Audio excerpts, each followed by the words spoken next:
saw AI on a toothbrush the other day. I think we're still in the hype phase, but you can't get away from some of those foundational layers. You have to get the data right. People are putting their company documents in ChatGPT to try and fast track their work, for example. Right? Yeah. It's crazy, right? So you're putting company IP into a public domain. So let's say, for instance, I'm running the marathon, hypothetically speaking, the day before. I need some assistance and I'm trying to get through to someone desperately and I just keep reaching a chatbot and get quite frustrated. How do you not lose the integrity of that like human touch when you're using these tools like chatbots? Hi everyone, welcome to the AI Wave. I'm your host Grace.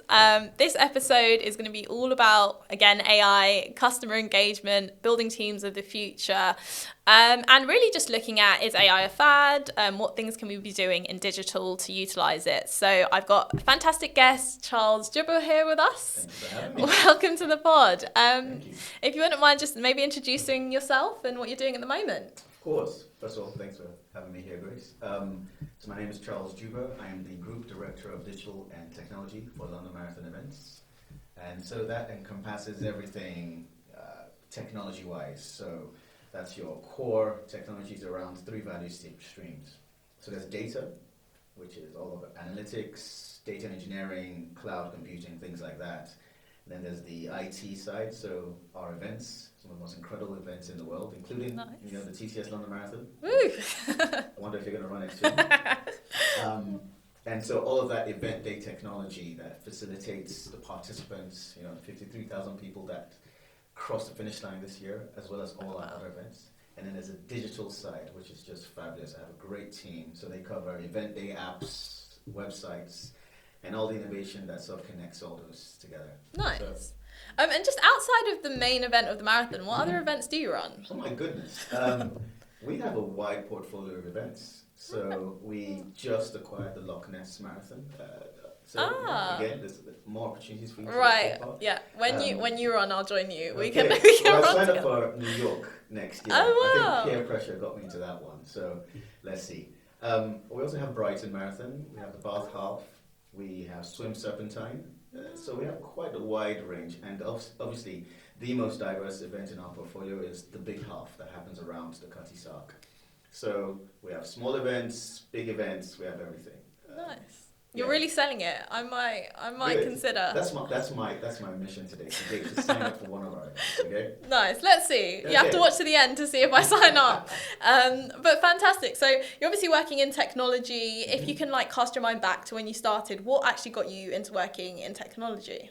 So if I think to the start of my career, it had nothing to do with technology. I studied economics and corporate finance in uni. Started off as a finance analyst in a S&P 500 consulting firm, one of the big ones. And yes, curiosity got me to where I am today.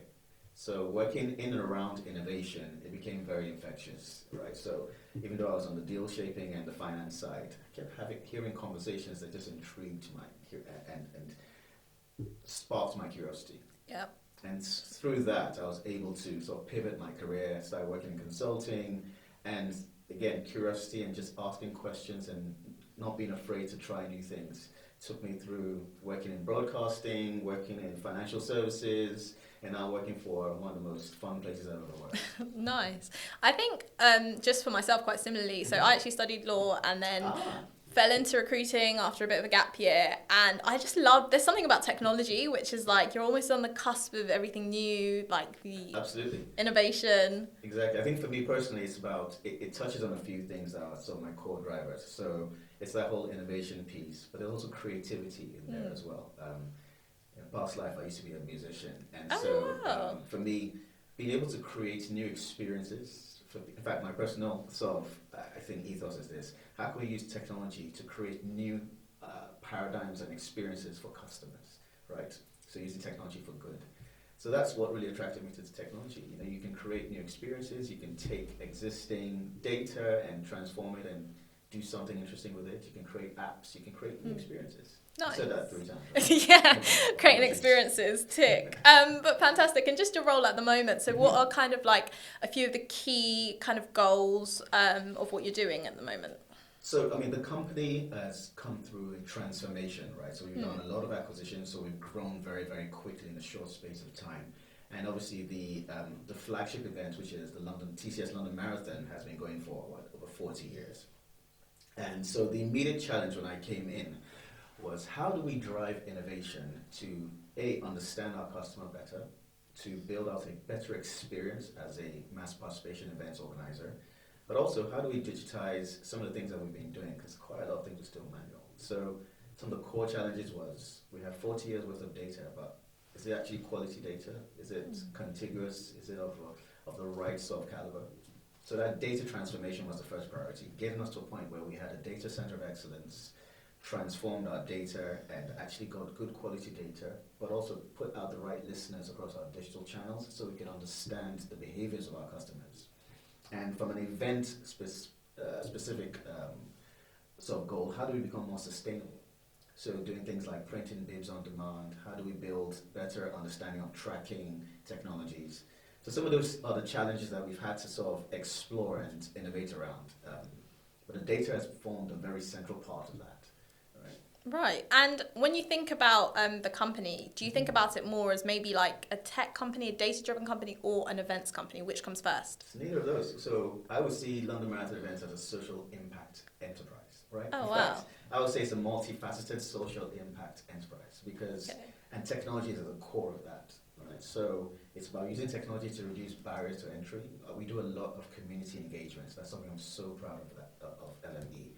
And so using technology to reduce barriers to entry, right? So how do we create better registration routes for communities that may not fit the traditional persona of your participant in a marathon, right?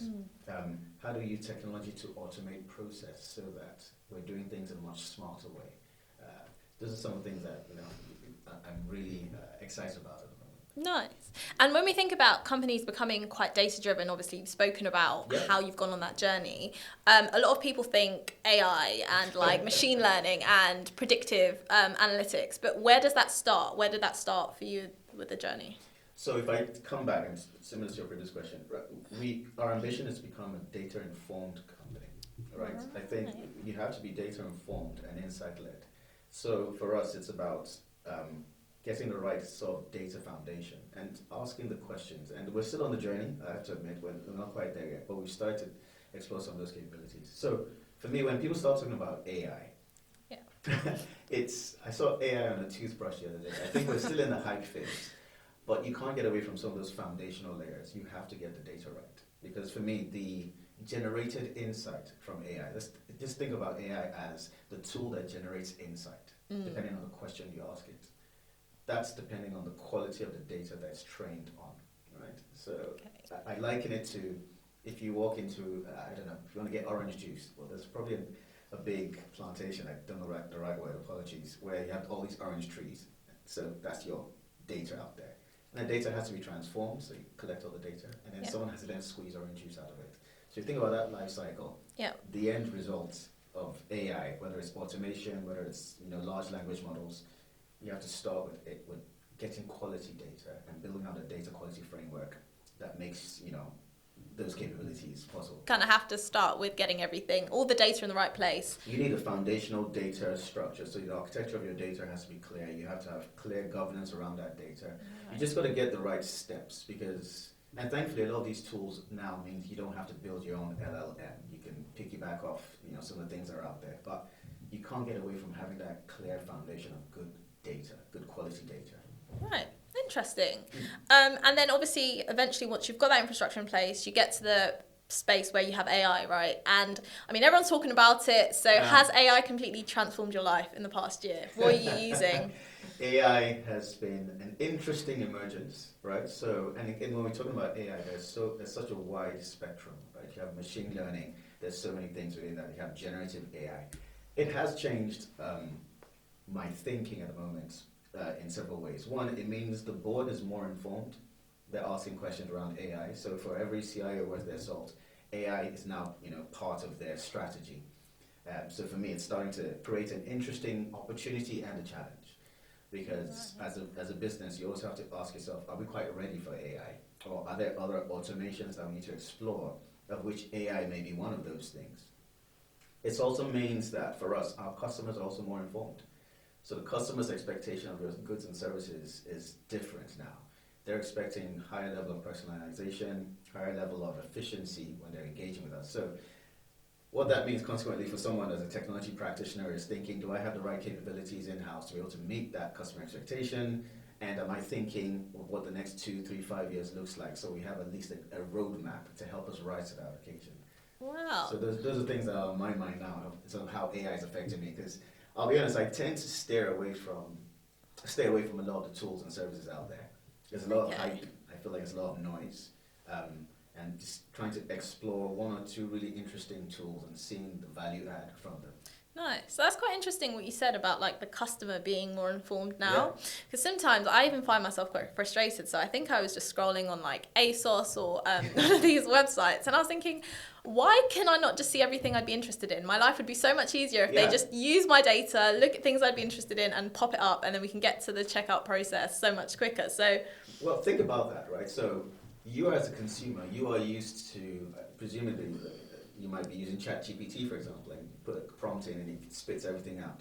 Yeah. You're used to going onto Bing or into Google and doing a search and getting things very quickly. I think the challenge for a lot of businesses now is to keep pace with that expectation of hyper-personalization. So like you just said, ASOS, there's nothing new about using your cookies to present ads to you. There's nothing new about having markers on your web journey so they know what you're exploring. But I think businesses are having to make very calculated bets, right? So some of it might be the virtual assistant. So now the virtual assistant knows who you are and it already has a curated wish list, things like that. So I think, yes, I understand your frustration, but we're still in the hype phase. Generally still think we're in the tail end of the hype phase. And so you'll start to see more experimentation, but actually more value add use cases start to emerge. Okay, and how do you think AI will actually shape the customer experience journey in the next few years? So for me, I think about two different customers. I think about the customer as a consumer and customer as a participant in the value chain. And I think as a consumer, AI will help. It's a continuation of what we've been doing, right? I think it's not necessarily a silver bullet. I just think it's going to be a more refined version of what we have today. So more hyper-personalization of your journeys, whether it's a digital journey or phygital, as I call it sometimes. That personalization means that organizations will be able to process data at a higher rate, process transactions at a higher rate, but also use what we know about you as a consumer to curate your experience. But I think on the other side, the consumer as a participant is an area that's going to emerge more and more, right? Because customers will start to have more agency over their own data, right? So as a consumer, we've seen it with data privacy, we've seen it with GDPR, we've seen it with how the Web3 started to emerge. I think consumers will start to have agency over their own data and the experience that they want. So you start to see things like generative UI, right? Where as a consumer, I can tailor my own experience, right? Yep. So actually what's the role of the business in that space is to make the tools available to you as the consumer to do what you like in a much more personal way. So I think those are the kind of things that will start to emerge, in my opinion. And do you think we're at a place where there's sufficient transparency around the consumer and the privacy that's guarding our data? So I chuckle because, you've seen some of the well-publicized lawsuits where sometimes artists are saying, that looks very familiar to my artwork, or that voice that you just cloned is mine. And I think it's a double-edged sword, right? Because these large language models and these AI tools, they need a vast amount of data to be useful. So I think what we'll see is more push to be open.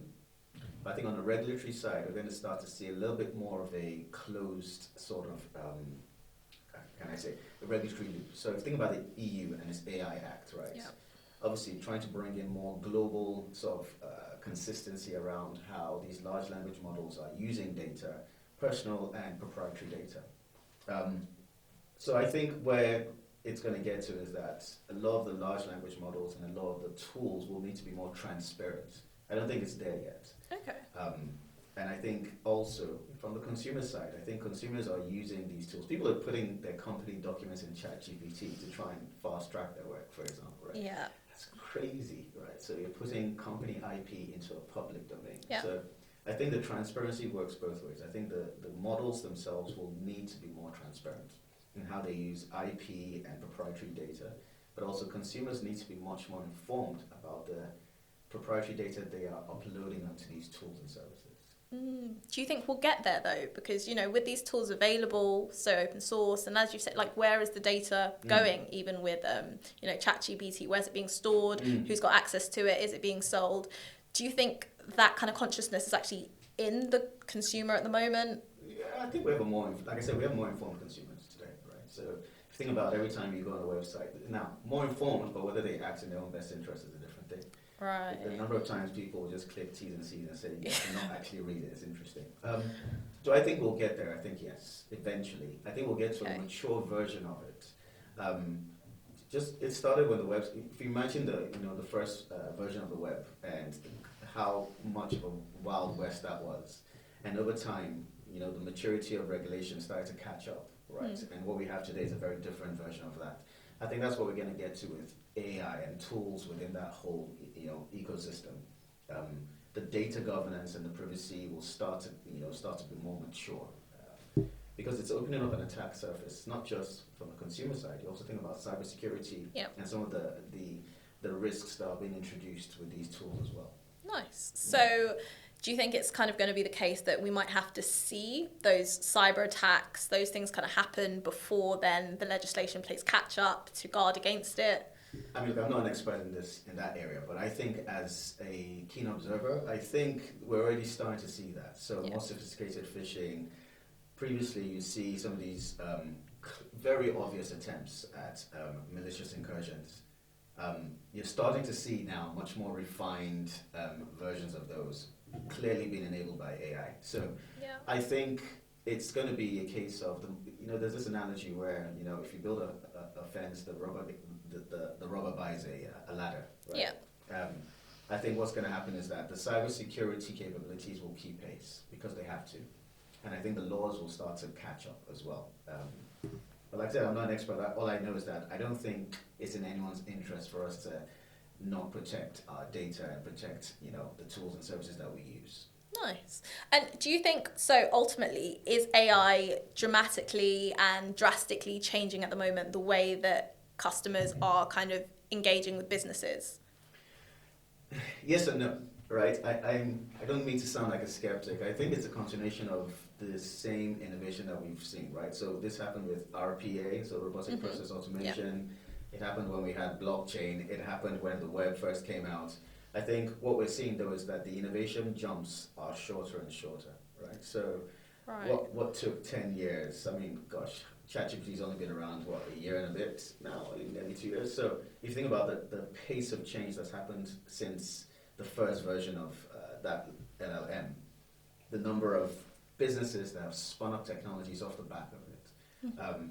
So I think the innovation jumps will just keep getting faster and faster and faster, which just means then that the experimentation to find value-add use cases will keep getting much more refined. So yes, it will change the consumer experience, but I think if I just put it under the class of innovation, I still think there's a maturity phase that we're going to get to. Nice.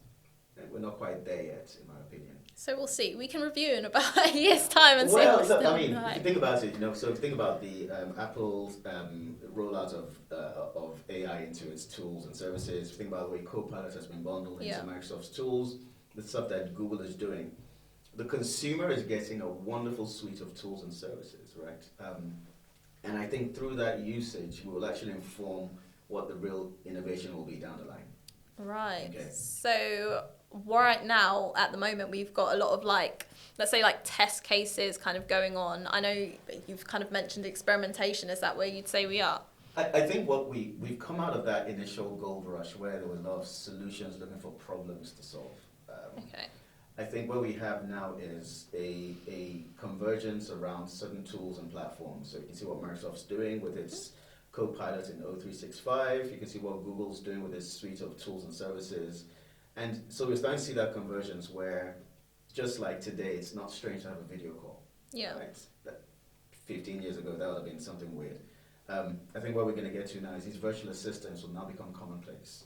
And so, like I said previously, it's going to change the role of the consumer and also bring that automation into the consumer. Previously, the automation was part of the service to the consumer.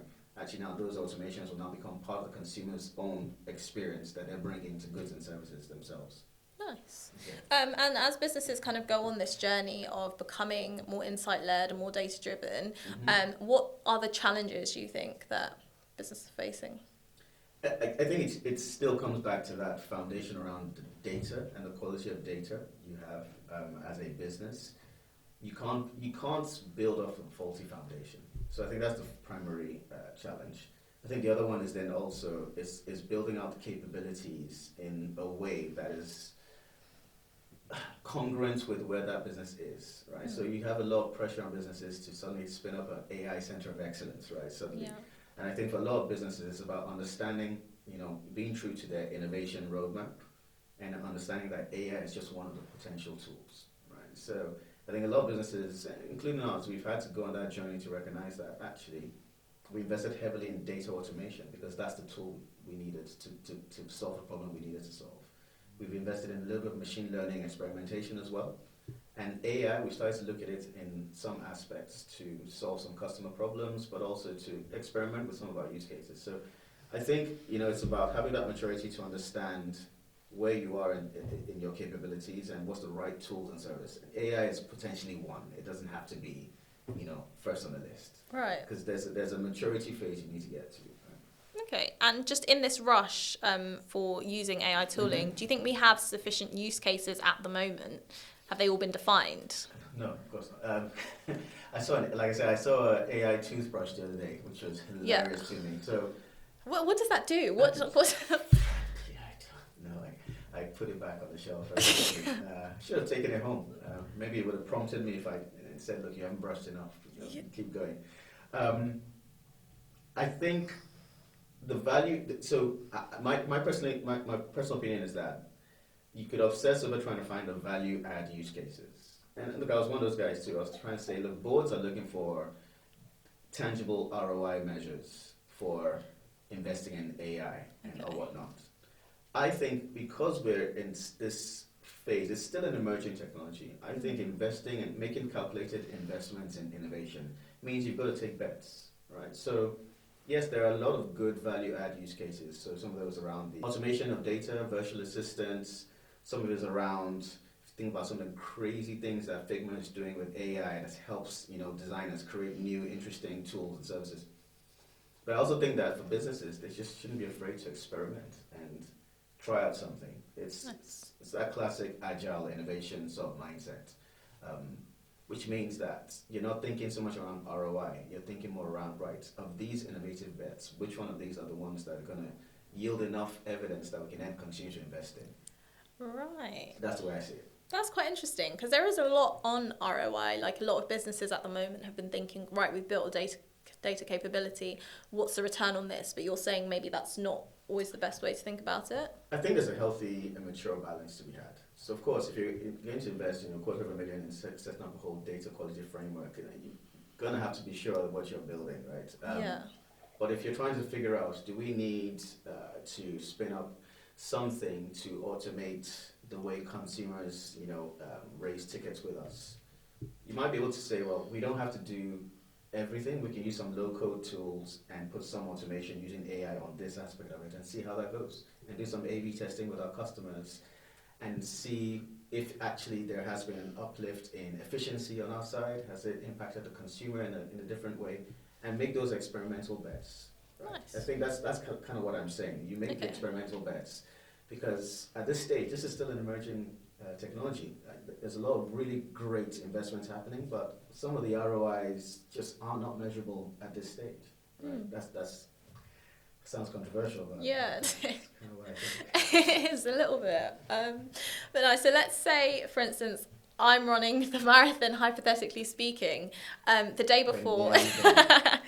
No, let's go the day before I need some assistance. I'm reaching out to, let's say, like a help desk on one of your websites, maybe on an app, and I'm trying to get through to someone desperately, and I just keep reaching a robot, like a chatbot, and get quite frustrated. How do you not kind of lose the integrity of that like human touch when you're using these tools like chatbots in the process? You're absolutely right. I think, first of all, you always have to start with the consumer or the customer, right? So for me, it's the concentric circles. Oftentimes, technologists want to build the cool stuff and then find the answer later. I think you always have to start with the consumer. So that use case you described, I think it even starts long before the day, So it's when you've downloaded, for example, we have a great partnership with Cooper, a training app that will create a bespoke training plan for you. We have our websites where you can go in and actually find all the information you need at the point of need. If you're talking to that chatbot or the virtual assistant, for me, the ideal scenario is that those are all connected experiences. So from the point at which you go on the site and you've logged into the portal, it knows where you are in your preparation journey. It knows if you've downloaded your training plan. It knows if you've got your starter kit. It knows if you've checked in at the running show the day before. So when you're trying to raise an inquiry, there's an element of anticipation or propensity modeling that should have happened that says, okay, I think I understand this person and what their potential issues are. That's the kind of thinking that should go into it. You shouldn't just show up blind to a chatbot that just kept saying, next question, I don't understand that question. Yeah. Next question. That's a very clunky product design. And for me, I think with any, not just about AI, but any product that is being built should be built around the customer and understanding the jobs to be done of that customer. Because consumers borrow your product and services to fulfill a need of theirs, right? If I need to go get something to eat, I could go to any restaurant, but actually the need is I'm hungry, I want to satisfy my hunger. If I'm going to go to this marathon event, it's because I want to do something bigger than myself and I'm going to do it at this event. And so understanding the consumer need is the most fundamental aspect. Technology just is a wrapper around that. Yeah. And is the technology there at the moment where that journey is being mapped out?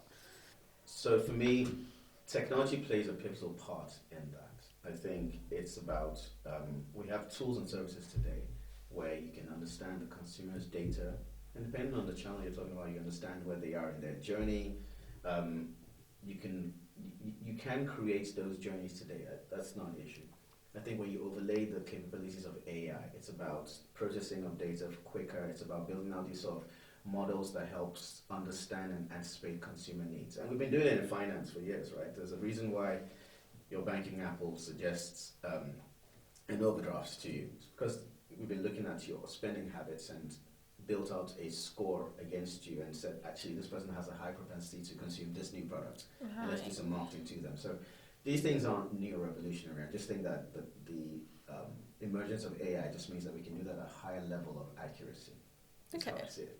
So do you think this is caused by a lot of these tools being open source and just, democratized or... Yeah. I think the democratization of these tools has been beneficial because it has heightened and accelerated the pace of innovation. And so I'm a big supporter of open source tools and services because I think the whole idea of a community-led innovation is a really powerful thing. So yes, simply answer your question before I go on. Yes. Nice. And are there any challenges you see or risks with these open source models? I think all products and services come with their own challenge. I don't think there's anything naturally inherent to open source other than the fact that, again, it is open source in that sense. So it's not one proprietary tool. With you can have agency around it. I think there's obviously the pace of change around open source can sometimes be a challenge for businesses because there's this constant evolving runway of change. But I think it's a great thing because what it does also mean is that the ownership is also quite open. I mean, it would be terrible if this new and emerging technology was only confined to one or two players, right? So the idea is it's so open. It's actually a beneficial thing. Nice. And this all starts with obviously a team of people for the customer who build these applications, these experiences. And what does your talent strategy actually look like when you're thinking about building teams? Yes, it's an interesting one. So for me, it's a think there are two pillars to it. So one is having clarity about what does that early starter pipeline look like for us, an early careers pipeline look like for us, because in my mind, I'm constantly thinking about what does succession planning look like, right? So you've got to have the right balance, because oftentimes you have so many strategists, you don't have a lot of doers in your team. So for me, there's real intentionality about bringing in those early years, early career talent, that you can expose them to what's happening and build up that sort of cadence of delivery with them, and build up a nice talent pipeline. The other side of our technology strategy is, and frankly our organizational strategy, is being intentional around the diversity of our candidates and the diversity of our people. So that's across all spectrums, but also diversity of skills, diversity of lived experiences, because I think that makes for a more richer proposition as a business, right? But also our consumer base is diverse, and we need to be able to speak to them in their language. Yeah. And some of that comes from you having an inherent understanding of your business as well. So for me, those are the two key things that I'm focusing on right now in my talent strategy, amongst other things. Obviously, we have our data engineering, we have some of the digital capabilities and product capabilities, but just focus on more of those two soft skills side of things, because I think those are the things that really make a difference. You can hire an engineer tomorrow, you can hire a great architect, that's not going to change the world. But thinking about the early years, and like we started to look at apprenticeships now, and just thinking about how we use that as a pipeline to bring in succession into our team. Okay, and just with obviously the economy, people are quite aware the job market hasn't been great this year. No. And often it is people at that early stage of their career who are most affected by it. What would you respond to people who say, well, that's an incredible amount of risk and an incredible cost, and it maybe experienced hires, and going for the safer option is better? Yeah, I can understand that. And look, I used to be one of those people too, so I'll be honest. I can understand that argument, but in my opinion, I think it's about having a mature and healthy balance. Yes, you do need experienced hire, especially when things are quite pressured. The nature of our business, for example, is very finite windows for you to deliver change. Yeah. So, as correct as that might be, I think there's a space for bringing in early talent who have their own way of thinking, very different to people who already have that confirmation bias because they have the years of experience. I think bringing in early talent, bringing in emerging talent into your team, I think is part of the value add to a business. I don't see it as a risk. I see it as a value add because there's a mutual learning that happens, right? So I say to those people, look, it's part of the innovation bets that you need to make as a business, right? And also thinking about the life cycle of your talents. Experienced hires will move forward, and you need to have that talent of young people who are going to grow with the business, who are going to learn with the business. I think that's a very important thing to. Of course. I think it's a very important thing. And then also there's like the domain knowledge which is learned as they grow with the business, which you can't get from an experienced hire. Absolutely. I think, bringing an experienced hire, they're bringing their own view of the world. Yeah. Domain expertise great, but actually there's something to be said about that cultural domain knowledge, right? Someone who's grown with the business, who understands the business, and has learned with the business. I think it's a powerful thing. Some of the most incredible people in my team are people who have been with the business for a while. They get the consumer inside out, but they also understand the business. And the reason why you need to have that healthy balance is because you need people who can come in and challenge some of those norms, which is fine. But you also need people who can champion the consumer and the business in a way that can only be found from people who have grown with the business. Yeah. Nice. And one of the challenges I find is obviously when people talk about sort of diverse teams, diverse thought, there's always this, I don't know how to say it any better, but it can feel forced at times. Yeah. And there is a place for obviously looking at how things can be quantified, but how do you think that it can be done in an organic way where that authenticity doesn't have to be compromised? I think, so I can only give an example of how we're doing it at London Marathon Events. It's so fabulous. Like, we have a really engaged leadership team, right, who understand that. You can't have the savior complex, that you have to understand the problem, but also get help. So we brought in some expert people who come and helped us on the journey. So one of the great things we did as a business, we actually came together, the whole business, and worked out our vision and our missions, our objectives, the strategies and the actions for the next 5 years. Nice. And we, as a company, I'm talking literally from the group CEO to every person. Oh, wow. And we sat down as a company to do that. And we collectively agreed that, that diversity, equity, and inclusion is something that should basically transcend every single aspect. So rather than having it as its own separate pillar over there where we can just sort of dust it off, actually it has to run a thread through everything. And then we went one step further and said, right, we could do that, but for it to actually have agency, we're going to bring in an external team to come and work with us to actually map out a clear action plan, a very defined, measurable action plan. And we just got through the first year of that, and we're on that journey. So I think it's about having that intentionality as a business, right? Being very, very honest about where you are an expert and where you need to have expert help, and partnering with the right people, right? I think those are the things that starts to emerge and will help you build out a more authentic way of doing things, right? Because if it's not done at that leadership level, but also sponsored all the way down, it just kind of feels forced. So hopefully I answered your question. Yeah, definitely. And I think it's nice that it's like a whole business. It's like everyone is on board, everyone understands the importance. So it's not like it's a top down and then, people are grumbling, why are we doing this? But everyone has that understanding and feels like they're on the journey. So I think you have to model the behaviors at a leadership level, right? And you can only do that by being involved. Yeah. Because also what you do is you give that psychological safety for everybody to say, oh, actually, this isn't okay. I'm a bit uncomfortable with this, but actually it's okay. I can learn, and I'm willing to learn, and I want to be part of the conversation. And I think that's an important thing, right? So a lot of companies will do it as a tick boxing exercise, but I just think you, as leadership, you have to take responsibility and really be authentic. And I can't say it enough. Get help where you need it. Too many companies will try and do it on their own, and it's a nice little tick box, but actually there's so much expertise out there. The hiring partners that you work with, the communications agencies that you work with, there's so much out there. Of course, and just to plug another Wave podcast, we actually, of course, we do have a Diverse Talks podcast where we actually go into this. We speak about what, the advantages of partnering with someone for this, looking at how are you actually, what communities are you targeting? How are you going into them? What does your partner or your recruiting partner or the expertise you get, what does that look like? What does that model? So one of the things that's really important at Wave is that the team actually reflects the people we hire. So we do have like a very diverse team. I think we've almost got a 50-50 gender split. And that's also ethnically diverse, and it's also actually neurodiverse.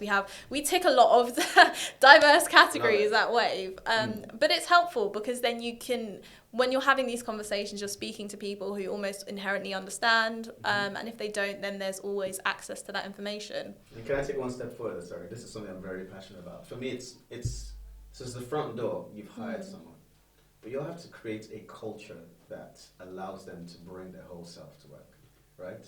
Because if you think about it, you can tick all the boxes. Like, we have a very diverse team. We have a great diverse business. But are they staying? Are they thriving? Are they developing? And I think those are the things that, thankfully, at LME we're doing. But I think a lot of companies are starting to be more awake to that. Actually, it's not enough to just say, oh, great, we've hired more women in tech. Actually, are we giving them the tools to thrive and to accelerate in their careers? But also, as a business, do our practices reflect our values? So, for example, at LME, we're very, very involved in community engagement. So, working with community groups, a lot of groups who, like I said, might not feel part of the persona of your classic, events participant. Getting involved with them, for me, that's also part of the extension of the culture, because if you're being hired into a company, you can see tangibly what they're doing. Yeah. And it adds to the story. So, sorry. Amazing. I'll stop there. No, but I think that's nice, and it is important because you do see a lot of businesses who have a statement that, we donate X amount to X charity, but there's no, how do you measure it tangibly? How do you understand the impact? But where you're saying you actually go into the communities and you can see the impact of that, and you can measure it, and you can also speak about it, which is amazing.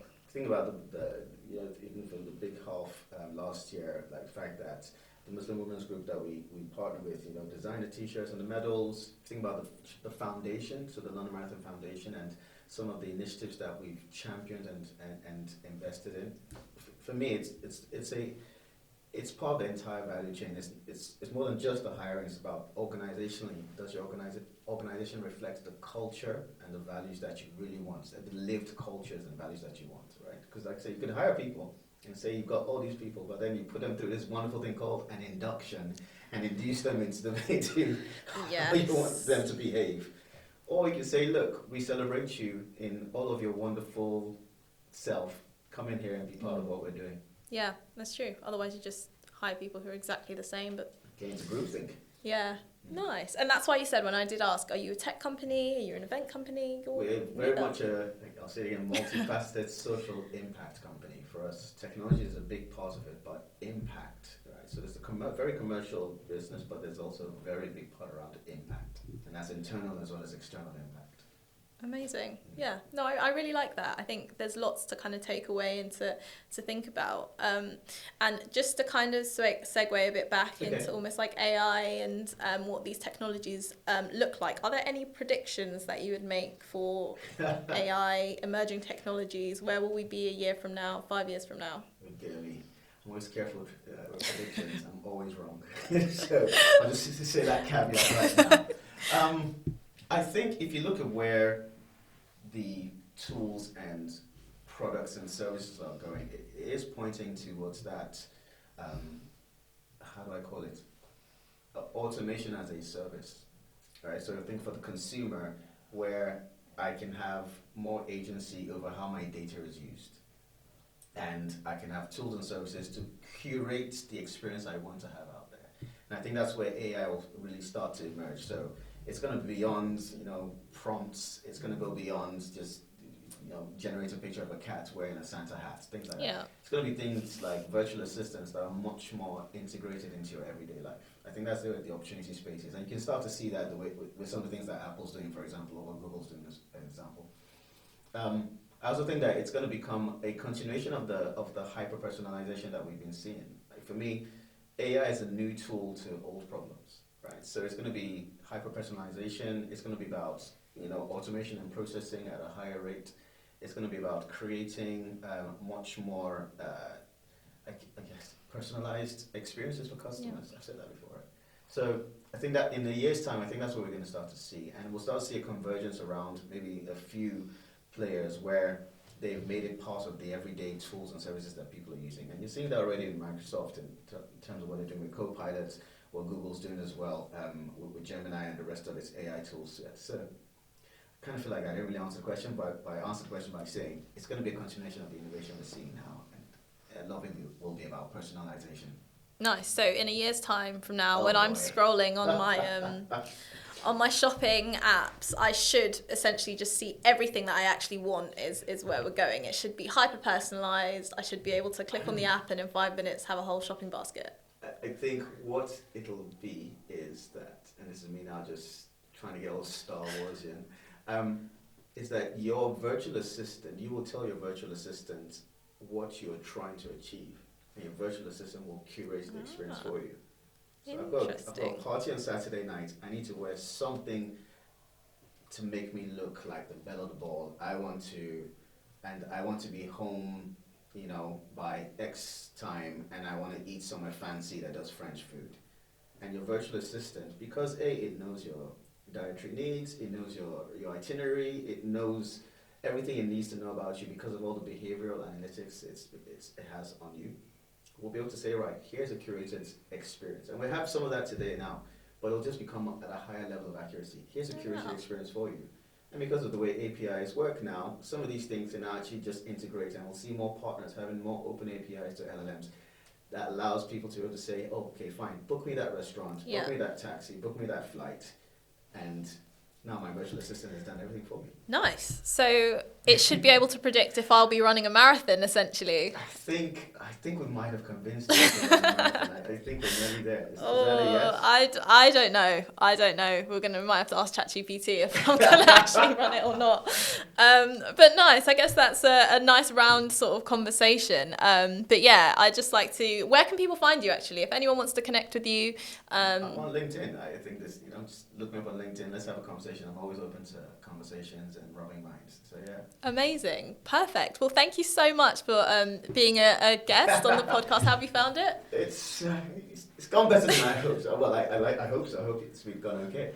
Thanks for having me. It's really been brilliant being here and just having this great conversation with you. Fantastic. Lovely. Well, yeah, thank you so much for being here. Thank you.